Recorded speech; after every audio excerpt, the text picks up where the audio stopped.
Começa agora o programa Roda de Conversa. Eu sou Elisandra Flávia e te convido a entrar nessa roda com a gente. No programa de hoje nós vamos falar sobre a estética negra, tema que tem sido muito discutido, principalmente nas redes sociais. Essa questão da autoaceitação, da valorização da estética negra, de aceitar o seu cabelo crespo e natural, são temas recorrentes ultimamente nas redes sociais. Para falar sobre esse assunto, nós convidamos o filósofo Marcos Cardoso, bem-vindo. Obrigado. E também a empresária e uma das organizadoras do Encrespa Geral, Dandara Elias. Bem-vinda. Vamos começar conversando com Marcos Cardoso, militante da causa negra, filósofo, filosofia, estética, beleza, tem tudo a ver, né? Você que acompanhou toda a movimentação da década de 70, a época do movimento Black Power, que incitava, né, a aceitação do cabelo crespo, da estética negra. Você acompanha também os debates que rondam acerca da temática negra e os seus direcionamentos. Por que você considera importante discutir a estética negra? Em primeiro lugar, estética é uma disciplina, do ponto de vista da academia, da filosofia. Na verdade, estética é a ciência do belo. E o que é belo? Eu acho que a primeira indagação, o que é a beleza? Para os gregos, beleza, o belo é a virtude. Para um pensamento, se eu fosse pensar do ponto de vista de uma filosofia africana, de uma filosofia aplicada às sociedades tradicionais africanas, belo é aquilo que é bom para a comunidade. Belo é aquilo que é bom para a comunidade. Porque você tem uma concepção de beleza mais coletiva. Ela não é uma concepção de beleza hedonista, fundada no indivíduo ou fundada num processo, fundada no mercado. Por que é importante discutir que se está se chamando de estética negra, no Brasil? Primeiro, porque o Brasil é marcado por uma profunda desigualdade, onde que as diferenças, a diversidade, ela é cotidianamente negada. Para isso, você elegeu um padrão de beleza único. Nós somos uma sociedade onde que a ideia de uma verdade universal, de um catolicismo extremamente provinciano, essa ideia de modelo, é sempre uma ideia que o mercado vai sempre trabalhar sobre isso e vai modelar o comportamento das pessoas a partir daí. Então, aquilo que nós achamos belo é negativo para a sociedade. Então, você discutir a beleza de um outro ponto de vista, você contribui para que essas pessoas se afirmem numa sociedade que é hostil a ela. Então, nós temos uma sociedade brasileira que nos é hostil, é uma sociedade que nos agride cotidianamente, desde a infância, a começar às vezes dentro da própria família, mas começa pela escola, a escola como uma agência que reproduz a discriminação, que reproduz essa ideia de modelar o comportamento, de uma espécie de estandardização da beleza. Então você tem um modelo que tem que seguir.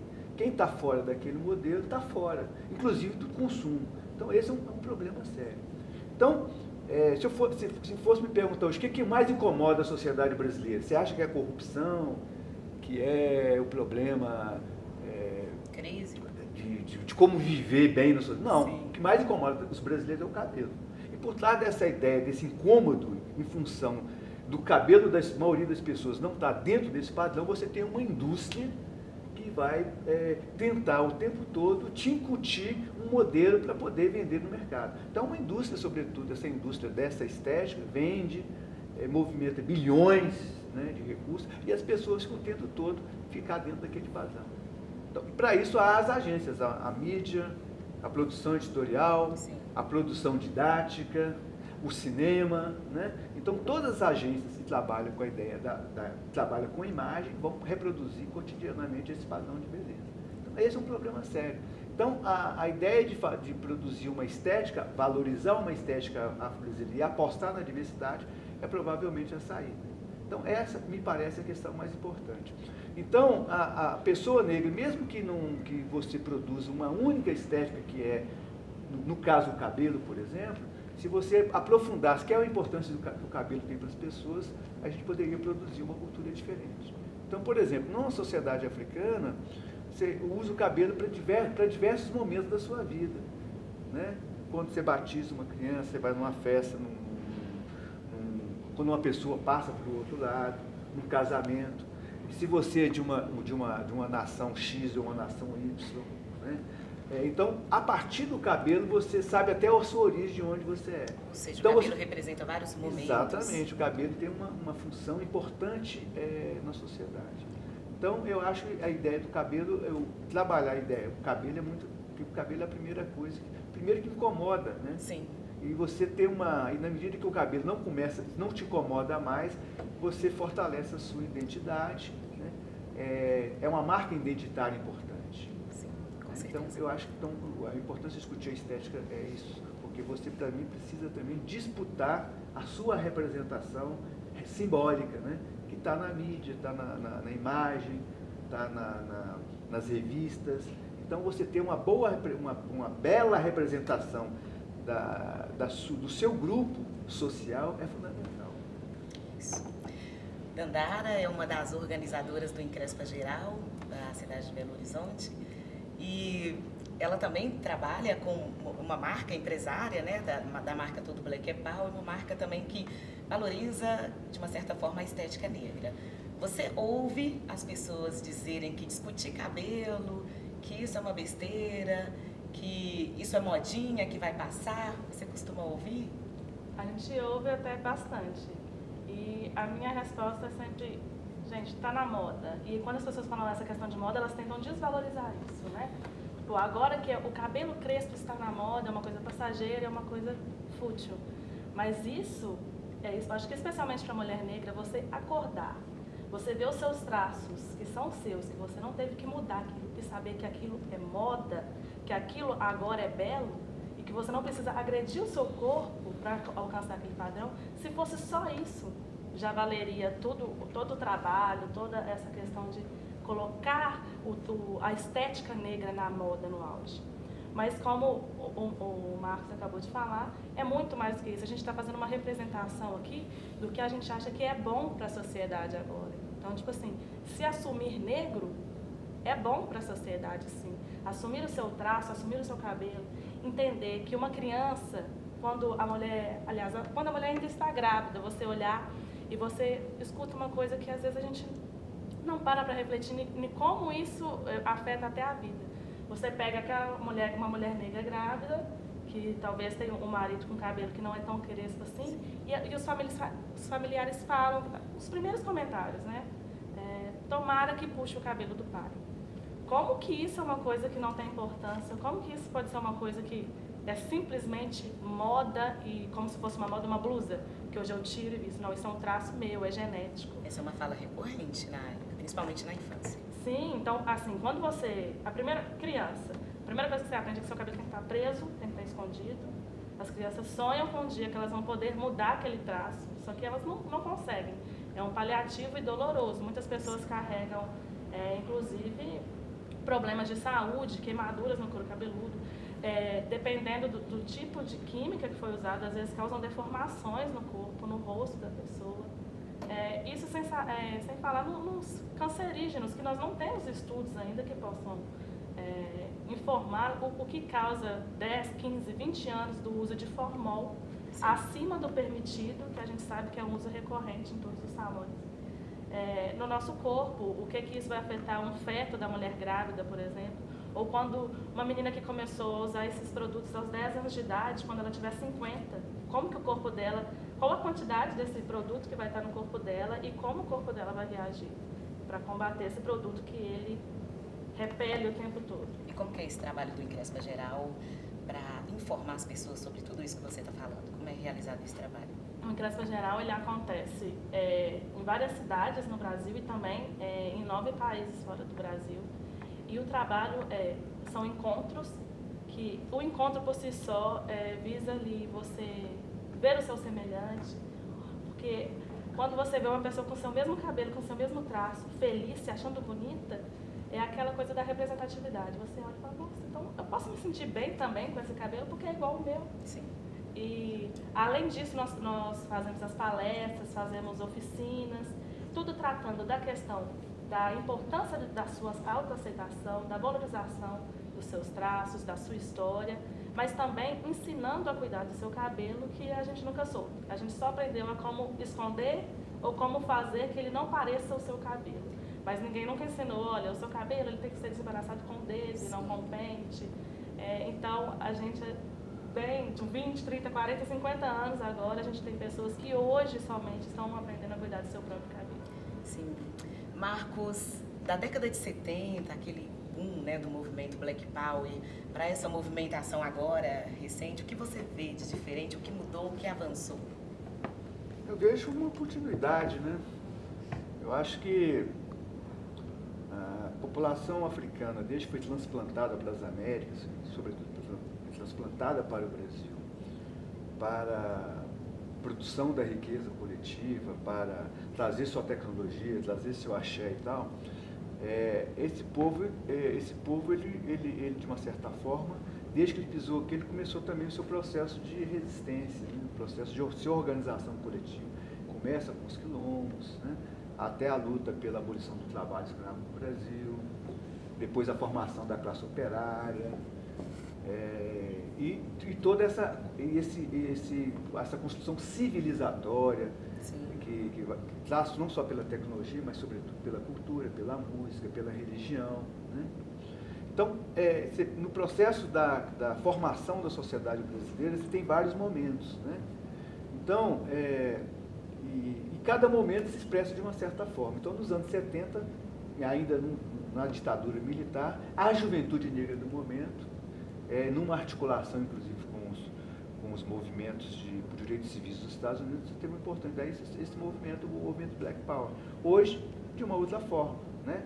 Então, o movimento soul, soul music, etc., com articulação, a conexão com o movimento hip hop, só que é um outro momento. Eu acho que continua sendo resistência, né? Então, no caso da estética, no caso do cabelo, etc., é o mesmo movimento, com uma outra linguagem, usando um outro material, com um outro discurso.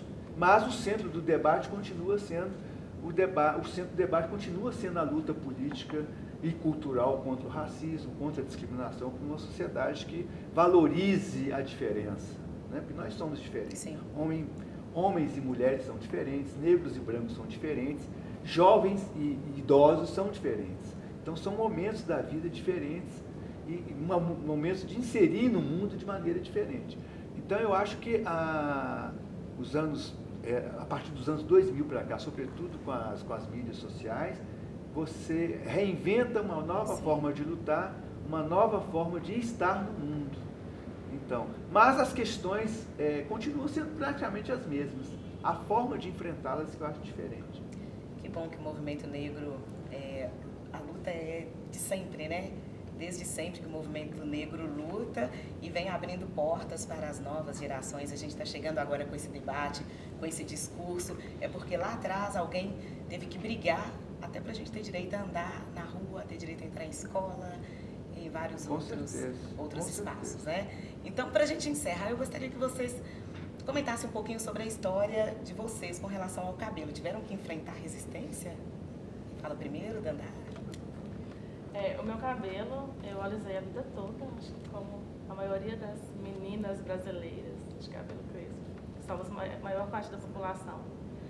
E aí eu fiz a faculdade, né, com cabelo alisado. Durante a faculdade de Ciências do Estado, você já vai ganhando mais um conhecimento sobre aquilo, aquela vontade de se conhecer. E eu fiz um intercâmbio para a África do Sul e lá eu estava lavava o cabelo, a escova, e ele ficava meio ondulado, ainda tinha química. E elas se encantavam com o meu cabelo, queriam pegar. Gente, que estranho, elas gostam do meu cabelo, o que é isso? Eu morrendo de vergonha. E aí eu retornei, e de todas as mudanças, né, que o intercâmbio causa, ainda mais para a África do Sul, assim, eu comecei gente, por que eu não gosto do meu cabelo? Tem gente que admira, o que está acontecendo? E aí eu falei, não, quero meu cabelo natural. Aí eu falei, vou deixar o cabelo natural, mas aí... A única coisa que você escuta, não existe isso. Você usou química uma vez, usa pra sempre. E pra que você quer seu cabelo natural? Como você vai sair de casa desse jeito? É o que você escuta. E aí eu encontrei no Facebook grupos de meninas que se apoiavam para entrar na transição, que é esse período que a gente chama de transição capilar, que é o abandono da química, que é um período muito doloroso, porque o cabelo ele tem um significado pra gente, assim, que a gente acha que a gente é o nosso cabelo, a gente acha que a nossa feminilidade está no cabelo, que o nosso profissionalismo está no cabelo. Então, quando você tenta abandonar aquele padrão e você tem uma entrevista de emprego, você tem que chegar numa empresa, para um relacionamento, você tem que se sentir bem, e aí ele começa a te causar uns conflitos, te mostrar, na verdade, uns conflitos internos que você ignorava, porque você alisa o cabelo, você acha que o seu cabelo é daquele jeito. Os conflitos externos, de você começa a questionar por que o meu cabelo é feio, se todo mundo tem esse cabelo, por que ele tem que ser escondido, o que isso significa. Esconder um traço crespo, que é um traço do africano que chegou no Brasil, o que isso significa eu querer esconder esse traço meu, o que significa eu querer clarear minha pele, eu querer fazer uma cirurgia plástica para afinar meu nariz. Eu não entendia que esses processos é uma coisa que a gente não para raciocinar, que é um processo de você deixar de ser negro, você tentar tirar os seus traços, né, aquela história de passar hipoglós na cara que a gente vê nas novelas de época do negro para jogar futebol no time branco. E é isso que a gente faz, sabe? Quando a gente alisa o cabelo, quando a gente quer fazer uma cirurgia plástica para afinar o nariz, a gente não para pensar que o que a gente está fazendo é se cortar para caber num padrão que nunca vai caber. Porque por mais que você alise seu cabelo, que você faça uma cirurgia plástica, que você clareie a sua pele, você é negro. E a sua história, a sua família carrega isso, inclusive a sua condição econômica, o seu estudo, tudo que os seus pais passaram, isso você não tem como esconder, e nem quando você sai na rua, no emprego, para o que você quiser conquistar na vida, você é negro, independente do que você corte em você. E aí que você percebe que não é em você que você tem que cortar, que na verdade você tem que cortar o preconceito. Foi buscar lá na África, né, as raízes. E o Marquinhos, como é que foi assumir os dreads? Eu nunca preocupei muito com o cabelo. Porque, na realidade, eu comecei, não é preocupação. Acho que a minha primeira revolta foi quando meu pai foi militar, então tinha mania de querer cortar o cabelo dos filhos tudo da base do militar, aquele negócio príncipe Danilo, tipo o Ronaldinho que virou moda, mas aquele é um cabelo príncipe Danilo, eu acho que até belga o cara, né? Corte de cabelo. Então aquele tupetinho assim na frente e tal. Então isso aí foi talvez a minha primeira. Depois de deixar o cabelo crescer, um dia ele, como ele é muito autoritário, né, pela formação dele, ele queria a força cortar o cabelo, não deixava. Então, aí passou essa época. Resistência. Quando chegou os anos 70, eu me vi representando. Eu sou assim um pouco mais velho que o Michael Jackson, entendeu? Então, quando eu vi o Michael Jackson ainda criança, o Jackson 5, então eu comecei. Naquilo eu entrei no movimento Black Power dos anos 70 e tal, né? Então, a gente fazia os bailes, aqui em Belo Horizonte, sobretudo na Curitiba, Máscara Negra. Então era uma juventude que se reunia para dançar. Sim. Aquilo incomodou, inclusive, os militares, né? A ponto de, no Rio de Janeiro, por exemplo, eles pegarem as lideranças dos bailes, colocar no helicóptero e ameaçar matar esses meninos se não acabasse com os bailes. Vocês não sabem, mas isso é verdade. Até quando chegou a novela Dancing Days, que a classe média começou a dançar. Virou as baladas, seria as baladas daquele momento.